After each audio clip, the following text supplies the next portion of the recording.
Alright guys, welcome to VALORANT News. Major roster developments yesterday, especially with what is going on at G2. Some confirmation that some of their contracts are getting extended for next year, but not the whole team as it stands, raising questions as to whether they really are going to stick it out for the upcoming season. Some big updates elsewhere as well. Very much intrigued to your thoughts in the comments. Hit the like button if you enjoy. Subscribe if you're new as always. Gonna start here because yesterday there was the final qualification for the Game Changers World Championship coming up very near future actually at this point, just a couple of weeks' time.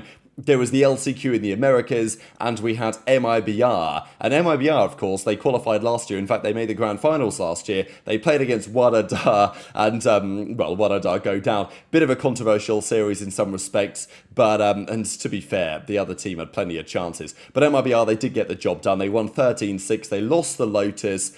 Then they bounced back and they won 2 consecutive overtimes, 14-12 on the Ascent, and then 14-12 again on the Bind. So, yeah, pretty brutal for Starbound and the team on that side, but MIBR advanced, and this is what the bracket is going to be. So, pretty entertaining stuff here. There are some real spicy games potentially upcoming, right? So some of the key favourites for the event really G2, Liquid, SRG, and, obviously SRG. And then MIBR are always kind of going to be in the convo, right? I mean, SRG and MIBR, they matched them in the grand finals last year. They could potentially get effectively a first rounds of the bracket type game. So that was confirmed yesterday, and tweet your thoughts in the comments below. Let's talk about a few other things, though, when it comes to Rostermania. Of course, Cortasia, here he is in the Sentinels jersey. I mean, you guys could just about see it here on the top left-hand side. Big confirmation of their roster over the last couple of days. Qubit Academy, of course, also confirms that Caillou and Redux have both been promoted to that main starting team. We know that Rob Moore confirmed it's going to be a 3-year deal for all of these players. Pretty rare that you see something to that extent in esports in general, certainly not for a full team. I think they've clearly made their intention clear in terms of what they want to achieve in terms of a long-term vision, but whether that's going to be enough, I think, is a key question in the near future. But Cortasia, definitely a big pickup, probably the pickup that they needed, really. I mean, losing Zeka in the way that they did, they needed to find somebody who at least, on paper was an upgrade in some department to the players that they previously had. Okay, yeah, Cortasia is going to run the Sentinel, we believe, but, last year they just needed to find somebody who people were talking about as being promising from some different team, and Cortasia, it seems, is going to be that man. There's also a little bit of talk about Boom Esports, right? So Team Talent Esports, a couple of their organisations they've let go, a couple of their franchise teams in various other areas, they've let go over the last couple of days. So PUBG Mobile, Honour of Kings, letting go of their roster, Dota 2 potentially out the door as well. So Talent not in a great spot financially. Now look, they are for now a partnered team in the VCT. We know they get the stipend from Riot, so this might not be a massive issue, but we know that Riot have already kicked out Koi, right? They got kicked out earlier this year, and as a result, they Gentlemates were then back in pretty controversial fashion last year due to financial difficulties or fraud or whatever the case was with Bleed Esports. They were officially gone, and as a result, Boom Esports, they came in. So it's an interesting timeline again this year, where Boom Esports just about missed out last year. Sinprasa Gaming, eventually Nongchim Gaming, they got the promotion instead. This year it's been the same thing, Nongchim Gaming back in the league. Boom Esports just about missed out, but maybe there's still a chance they get re-promoted, and there certainly will be organisations in the Pacific getting ready for those partnership agreements to be renewed next year, because there are going to be some big changes around the world of Valorant. There is not much doubt about that. 2 major roster confirmations yesterday, at least in terms of the big rumours that we started to see. This is a big one on Miniboo. So Miniboo potentially to Team Liquid next year. So very interesting decisions over the last few days. We saw that Miniboo confirmed that he didn't believe that keeping that full roster together was going to be best for both parties. And I think that's honestly a pretty wise decision for Miniboo, because I don't believe it was like they kicked him exactly.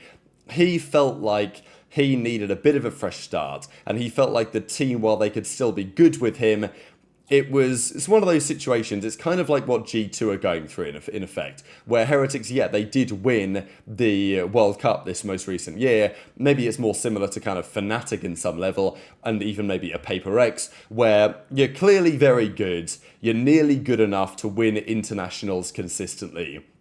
but not quite. And the problem is that over time, that does take a toll on the team. And if the team doesn't do well, let's say for Santiago at the start of this upcoming season, then it could well just blow up in their face. So I think it's pretty wise for Miniboo to be like, you know what, now probably is the time that we should look to make a small change. Could be good for me, could be good for the rest of the team. That's what he's done, right? Now, maybe Heretics allowed him to explore his options, but as I say, in his announcement video, he said that it was effectively his decision, at least in part. So they won the World Cup. He then trialled for a couple of different teams. So we think that he was potentially trialling with Evil Geniuses as well. I don't know if that was, that was actually mentioned. Despite interest from teams like EG and Na'Vi, the player prioritised Team Liquid, who are strengthening themselves. Heretics have already replaced Miniboo, as we know, with Comeback back into that lineup. So this is the rumoured Liquid situation. Of course, for some time we did wonder whether Chronicle could even end up here alongside Nats again. We got something quite similar with Chronicle ending up on Vitality alongside Durka. But it's Nats, it's Camo, and then it's Miniboo. That is reported to be the team of 3, because everyone else is pretty much gone. Keiko is going to NRG, to our understanding. Trex and Patty Tech, they're out of there. They're getting dropped effectively. So, yeah, where do Liquid go from here? Pretty interesting question. But we believe that Miniboo will be on his way to Team Liquid, so they could be building a pretty nice team over there for the upcoming season. That is the key rumour on that front. Of course, Patty Tech was also over there, so what's happening next? Basically, Miniboo on the Duelist, Camo's going to move to Initiator. That is the key rumour as it stands. Speaking of the Americas, though, a few interesting things happening there, especially with G2. So we saw the other day that G2, pretty much their entire array of contracts needs to be re-signed.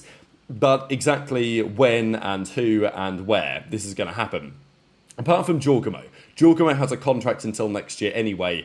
The entire rest of the team need new deals. That includes Trent, Valin, JonahP, and Leaf. Now, according to rumours, despite, they obviously claimed titles. They won the Americas. Congratulations. But internationally, didn't quite go to plan. Second in Bangkok. The other 2 internationals, especially the World Championship, not quite to plan. Now, does that mean they should blow it up? Not necessarily.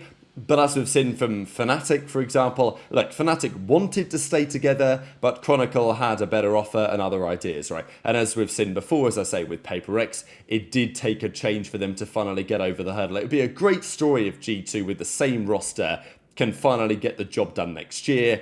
But it's going to be tough, right? And as I say, if things don't go so well in the run-up to Santiago, and if they maybe don't go to plan there, I can see changes in the near future. But the question, I guess, is will there be changes quite yet? Because they're definitely going to extend a couple of their players. I think these 2 are absolute no-brainers. But I think what's kind of interesting about this is that they've not confirmed yet what they're doing with the rest of the guys. Now, of course, they've not confirmed anything yet, but the rumour is that Jorgamo's going to stay because they've got him under contract. Trent is going to get extended, as with Valin, which is, look, if you look at those 4 players, Leaf, JonahP, Trent and Valin, if I had to extend 2 first, who would I extend? Obviously, Leaf is also incredible. JonahP is very solid, but, you could consider from like a raw aiming perspective the weaker link on the team. Valin's the in-game leader and a great fragging one at that. So, it would be like reckless to let him go, I'd imagine. So I think extending Valin is kind of a no-brainer. And then if I had to choose one of the other 3 to keep, I'm probably taking Trent over Leaf just slightly.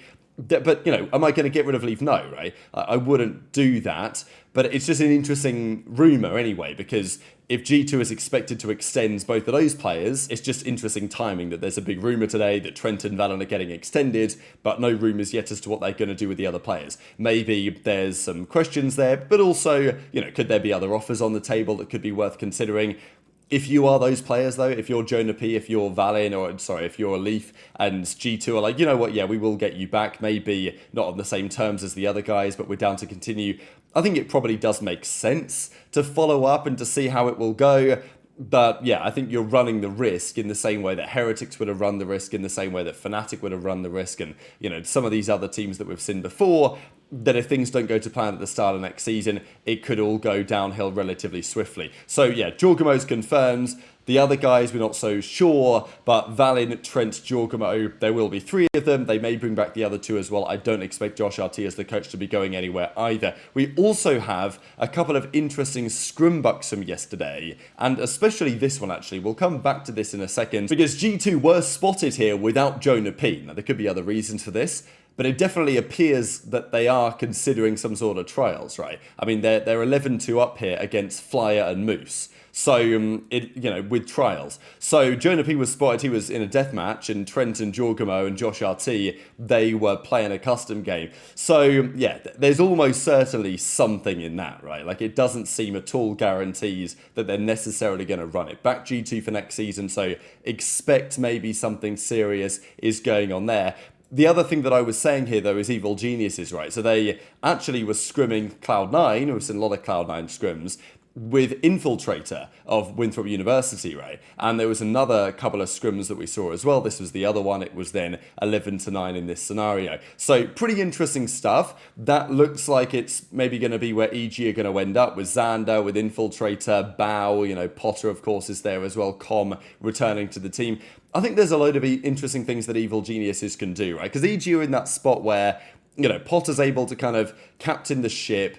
There's not so much pressure on Evil Geniuses. They won the World Championship a couple of years ago now. That was a miracle run. The intention will be to find players that could maybe do something similar in the future, take a bit of risk, go for some kind of more unknown options that other teams aren't willing or really able to do. I think that's the power that Evil Geniuses do have. Like, they can form really interesting teams, and I think Potter's pretty good at that. So a couple of players that are worth keeping in mind when it comes to that kind of a discussion, but very much interested your thoughts in the comments. As I say, Evil Genius is spotted with Xander as well, so another interesting option there. But the real talking point, Trent and Valin confirmed on G2, rumours that maybe there's no future for JonahP on that lineup. Intrigued to your thoughts in the comments. Hit the like button if you enjoyed. Subscribe if you're new. Take care. And I'll see you next time.